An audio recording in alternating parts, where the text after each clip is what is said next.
একাকিত্ব কিন্তু আল্লাহর নিয়ামত। আসসালামু আলাইকুম বন্ধুরা, সবাই কেমন আছেন? আশা করি ভালোই আছেন।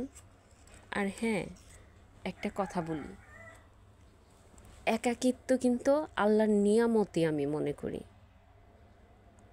ঠিক আছে, মানুষ চিনতে শেখায় আল্লাহ। আপনারা সবাই বলে না যে যত মানুষের সাথে মিশবে তত মানুষ চিনবে। এটা একদমই ভুল ধারণা। আপনি যত মানুষের থেকে দূরে থাকবেন ততই ভালো থাকবেন, কারণ মানুষ চেনার জন্য এত মানুষের প্রয়োজন হয় না। তাহলে জীবনে ধোঁকা খাইতে খাইতেই জীবন চলে যাবে। যত মানুষের থেকে দূরে থাকবেন, যত মানুষকে কম বিশ্বাস করবেন, ততই ভালো থাকবেন, জীবনটা ততই সুন্দর হবে। অবশ্য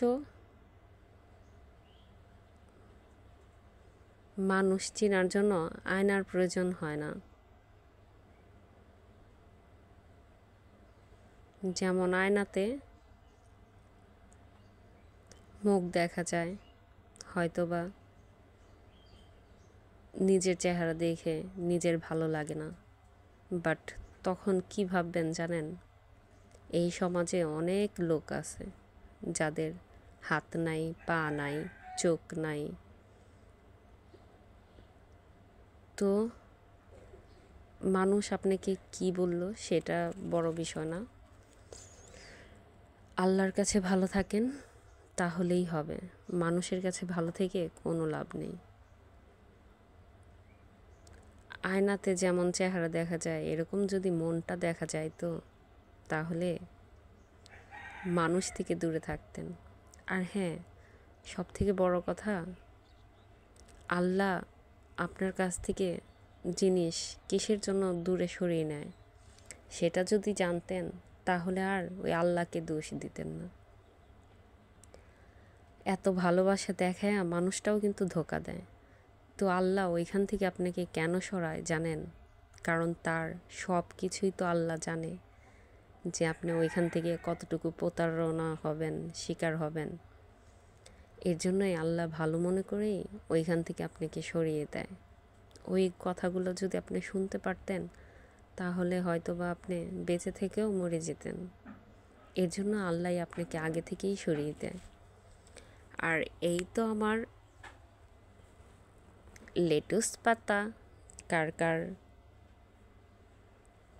খেতে মন চায় অবশ্যই কমেন্ট করবেন, পাঠিয়ে দিব। গাছটা কিন্তু অসাধারণ সুন্দর। তো অবশ্যই এই পাতাটা কে কে খেতে চান অবশ্যই বলবেন, পাঠিয়ে দিব। আর অনেক কিছুই বলতে মন চায়, বাট বলবো না। আমি চাই আমার দুশ্মন তারাও ভালো থাকুক, আল্লাহ তাদেরও ভালো রাখুক। কারণ তারা যদি দুশ্মনী না করতো, জীবনটা যে এত সুন্দর আমি উপভোগই করতে পারতাম না। তো আলহামদুলিল্লাহ সব কিছু মিলিয়ে ভালো আছি। দুঃখ, কষ্ট, শান্তি, সুখ সব কিছু মিলিয়ে ভালো আছি। কারণ আপনাদের ভালো দেখাইলেও দোষ, খারাপ দেখাইলেও দোষ। কারণ একটা মেয়ের দোষ সব জায়গায় দোষ থাকে। তো আমি চাই না যারা যারা আমার দোষ নিয়ে থাকেন তাদের সাথে থাকতে। কারণ আপনারা অনেক ভালো, অনেক মহৎ লোক। আমি তো খারাপ লোক।